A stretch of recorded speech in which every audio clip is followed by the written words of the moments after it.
Hello, Shiny Pitch Wars hopefuls. I know that you guys are probably like, what is going on behind the scenes? If only I could be in the mentor group and know what happens on the shiny spreadsheets. So I'm going to give you guys a sneak peek without actually giving you any information that is useful or helpful or will calm you down in any way. You're welcome. By now, the mentors have received all of the submissions and the submission window is closed. And Brenda and her team have gone through every single submission to make sure that the mentors received what they were meant to and that the internet didn't accidentally eat anybody's query. Mentors have completely different strategies from what I can see by stalking and staring at everyone and looking over their shoulder and copying their homework. Some mentors have been doing this for several years. And they have shiny Excel tables. Some are new and they have even shinier Excel tables.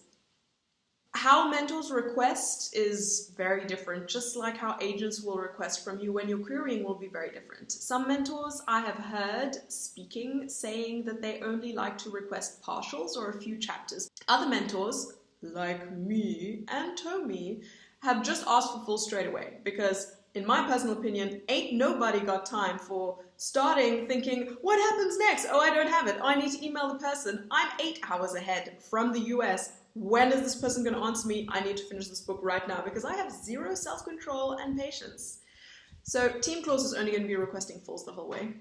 That's my cat that's just jumped on the table. Hi, Kublai! Some mentors know which fulls they want to request already and have asked for them immediately and are reading through them. Some mentors have gone so fast, reading very quickly, and could have one day after the submission window closed already written on the spreadsheet of final picks what their first and second choices are. I'll come back to that in a moment. When mentors find a submission that they love, they go to the final picks spreadsheet, which there is one for middle grade, one for young adult, and one for adult.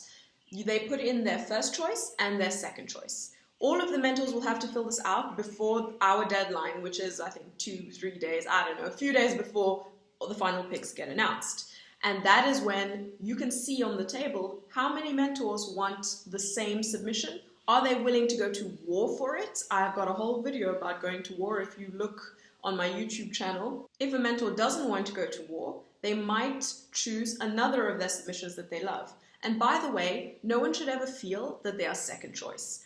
Almost 99% of the conversations happening behind the scenes are, I love these 6 submissions and I can't mentor them all. What am I going to do? This year there is also going to be swapping that's happening, which means that if I was submitted something that isn't exactly the right fit for what I'm looking for on my wish list, or I'm madly in love with something and yet I think that this other MS here is so good and I know another mentor who might like it, I can send it to them and maybe they'll want to mentor it.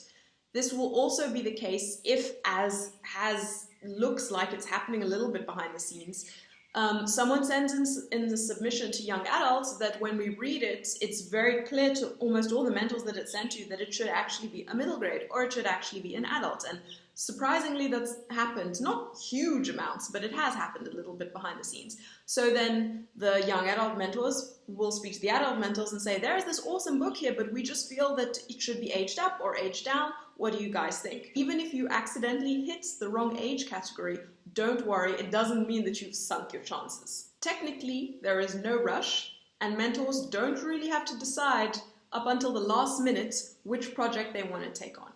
But there is a lot of excitement, hype, rage, territorialism going on behind the scenes where people are like, this is mine, I will fight you and murder you all in your beds and then you will be dead and it belongs to me.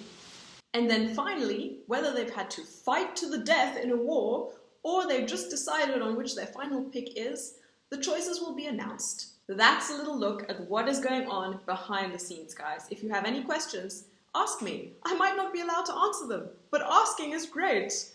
I will try and answer as best as I can. Don't lose courage, fret not, and may the odds ever be in your favor.